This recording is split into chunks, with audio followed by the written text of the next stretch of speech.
নমস্কার বন্ধুরা, কি খবর সবার। সকাল সকাল আমরা চলে গেছিলাম কিউরিসিটি বিল্ডিংয়ে, কারণ পিহুর আজকের একটা শুটিং আছে। আর এখানে আসতেই তো আমাদের ওয়েলকাম ড্রিঙ্কস আর কিছু স্ন্যাক্স দিয়েছিল। তারপর এখানে পিহু তো সবার সঙ্গে মিশে গেছে, সবাইকে আপন করে নিয়েছে, ওর কোনো ভয়ও নেই। তারপর আমরা ব্রেকফাস্ট করছিলাম, ব্রেকফাস্টে দিয়েছিল লুচি আর তরকারি। ব্রেকফাস্ট করেই আমি বসে গেছিলাম মেকআপে, কারণ আমার মেকআপ করতে অনেকটা টাইম লাগবে। আর পিহুকে লাঞ্চের পরেই মেকআপ করবে, কারণ ও ছোটো তো হয়তো ঘেঁটে দিতে পারে। যাই হোক, মেকআপ করেই লাঞ্চ করছিলাম। তবে জানো তো, কখনো ভাবতে পারিনি আমি আজকের এই জায়গায় আসবো, যে আজ পিহুকে কোনো দিন শুটিংয়ে টিভিতে দেখাবে, কখনো ভাবতে পারিনি। যাই হোক, শুটিং শেষ হতেই পিহুকে প্রচুর গিফট দিয়েছে।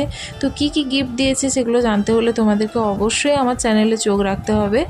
আর প্রচুর চকলেট দিয়েছে, সার্টিফিকেট দিয়েছে, ট্রফি দিয়েছে। পিহুর কিসের শুটিং ছিল সেটা জানতে হলে অবশ্যই তোমাদেরকে আমার চ্যানেলে চোখ রাখতে হবে। ভিডিওটা কেমন লাগলো জানিও। বাই।